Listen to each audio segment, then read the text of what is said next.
Bonjour et bienvenue dans Complément d'univers, et pas n'importe quel univers, l'univers de Danatopia. Et aujourd'hui, on va parler de la carte, et des créatures dotées d'un état de conscience proche des êtres humains.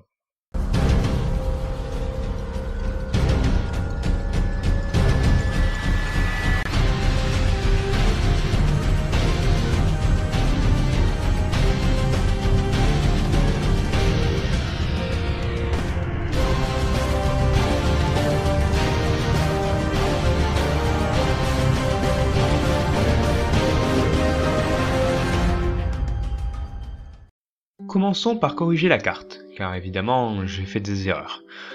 C'est pas si simple de raisonner avec un tort, je vous l'ai déjà dit. Et pour m'aider, j'ai réalisé ça.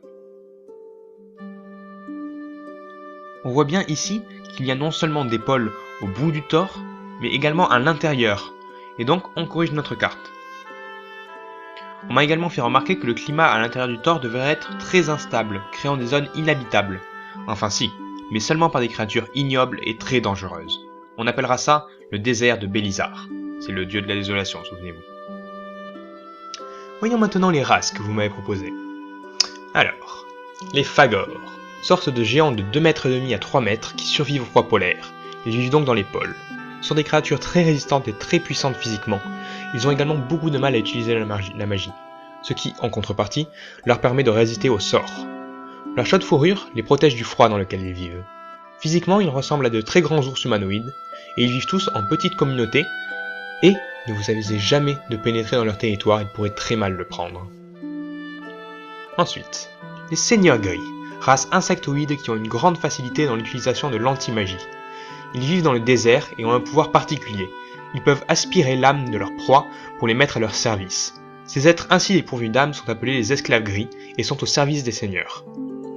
De plus, les armes ainsi accumulées permettent de s'améliorer physiquement. Restant toujours logique, plus l'âme est puissante, plus l'amélioration l'est aussi. Si jamais les seigneurs qui absorbent l'âme vient à mourir, l'esclave se voit libéré. Leur système de reproduction se base sur leurs esclaves. Ils les sacrifient pour pouvoir donner naissance à des larves. Et maintenant, voici les Toulotorkag. Ce sont de purs fanatiques religieux, ils adulent les dieux.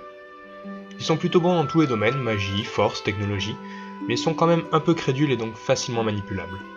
Ils ont un pouvoir un peu spécial, ils peuvent invoquer une toupie géante qui leur sert à se déplacer, à se battre et à toute autre chose. Ils vivent dans les marécages, ce qui fait que l'on va en rajouter là où ils vivent, c'est-à-dire ici. Et notre dernière race, les Xevs, de petits êtres de 1,30 m à 1,60 m très intelligents qui ont toujours été en avance sur leur temps, mais leur faible force physique les a contraints pendant un certain temps à se soumettre aux autres races plus puissantes. C'est à partir du moment où les Xevs ont découvert leur incroyable faculté à maîtriser la technologie qu'ils ont pu s'élever en tant que nation pour former ensuite leur empire sur la carte. On a à présent posé les bases des 5 races principales de Danatopia. Les Angémons, les Fagors, les Seigneurs Gris, les Toulotorkag et les Xevs. Mais il reste encore pas mal de créatures à créer, et on commence tout de suite avec une race un peu spéciale, les Daemons. Sorte d'êtres immatériels qui se lient via un pacte à des Danatopiens, et qui ne peuvent avoir qu'une seule enveloppe physique, celle de l'arme que le pactisan pourra invoquer. Chaque arme apporte des améliorations différentes.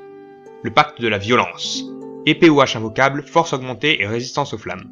Le pacte de la luxure, lance invocable, sens amélioré et capacité de manipulation des autres.